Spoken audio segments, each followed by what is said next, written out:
હવે જોઈએ ઉદાહરણ 2.1 કે જેની અંદર આપણે આ વિકલનનો ઉપયોગ કરીશું. x અક્ષને અનુલક્ષીને ગતિ કરતા એક પદાર્થનું સ્થાન x બરાબર a વત્તા bt સ્ક્વેર વડે દર્શાવ્યું છે. જુઓ તમને અહીંયા સમીકરણ આપેલું છે, આપણે એની ચિંતા કરવાની જરૂરત નથી. જ્યાં a બરાબર 8.5 મીટર એક અચળાંક છે, b બરાબર 2.5 મીટર પર સેકન્ડ સ્ક્વેર અચળાંક છે અને t નું માપન સેકન્ડમાં કરેલ છે. તો t બરાબર 0 સેકન્ડ અને t બરાબર 2 સેકન્ડ સમયે તેનો વેગ કેટલો? મતલબ કે 0 અને 2 સેકન્ડ માટેનો આપણે તાત્ક્ષણિક વેગ શોધવાનો છે અને 2 સેકન્ડ ને 4 સેકન્ડ વચ્ચેનો સરેરાશ વેગ કેટલો? બરોબર છે. તો હવે જુઓ મિત્રો કે x બરાબર a વત્તા bt સ્ક્વેર આપણને આપેલું છે. એમાં અચળાંક a નું મૂલ્ય છે 8.5 મીટર, b નું મૂલ્ય છે 2.5 મીટર પર સેકન્ડ સ્ક્વેર. આપણે પાછળથી એને મૂકીશું કિંમતોને. હવે તત્કાલીન વેગ એટલે કે dx by dt, તો d by dt of x, x એટલે શું? તો a વત્તા bt સ્ક્વેર. હવે અહીંયા જુઓ a ની સાથે t નથી, અચળાંક એકલો છે. તો જ્યારે કોઈ પણ અચળાંક એકલો હોય ત્યારે એનું વિકલન હંમેશા શૂન્ય થઈ જાય. ખાલી સમજવા પૂરતું જો આપણે જોઈએ તો a ની સાથે ગુણકમાં કંઈ જ નથી તો 1 છે, લખી શકીએ આપણે, તમે સમજી શકો છો. હવે 1 છે તો 1 ને આપણે t રેઝ ટુ 0 લખાય, કારણ કે એનીથિંગ રેઝ ટુ 0 બરાબર શું થાય? 1 થાય.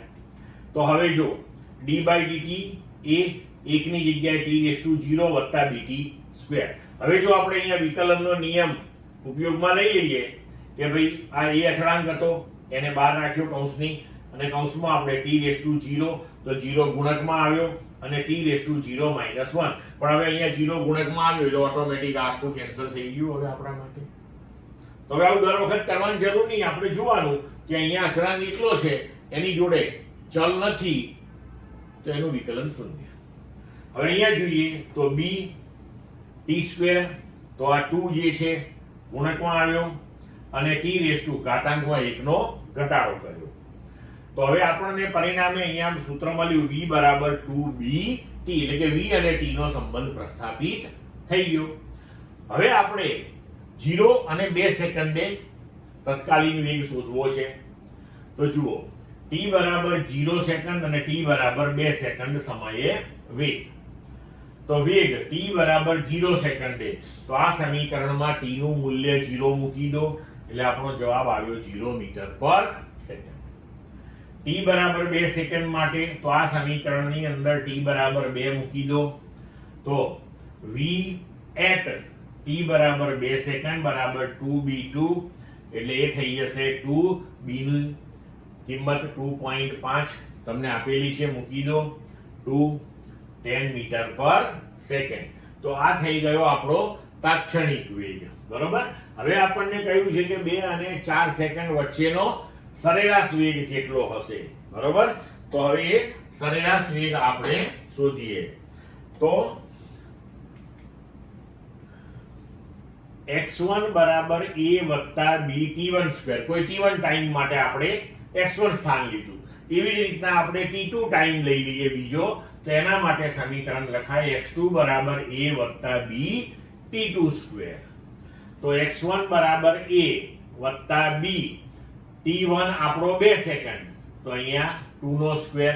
તેવી જ રીતે હવે અહીંયા લઈશું આપણે, તો x1 બરાબર a વત્તા 4b થઈ ગયું, x2 બરાબર a વત્તા b બીજો સમય 4 સેકન્ડ, તો b into 4 નો સ્ક્વેર, તો x2 બરાબર a વત્તા 16b થઈ ગયું.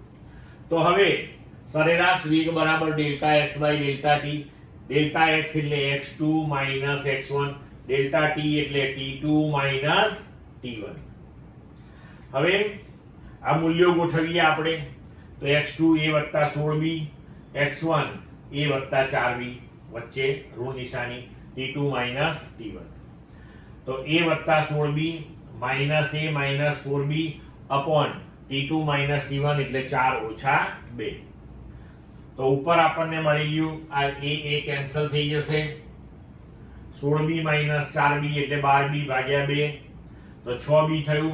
b નું મૂલ્ય અહીંયા ગોઠવી દઈએ તો 15 મીટર પર સેકન્ડ.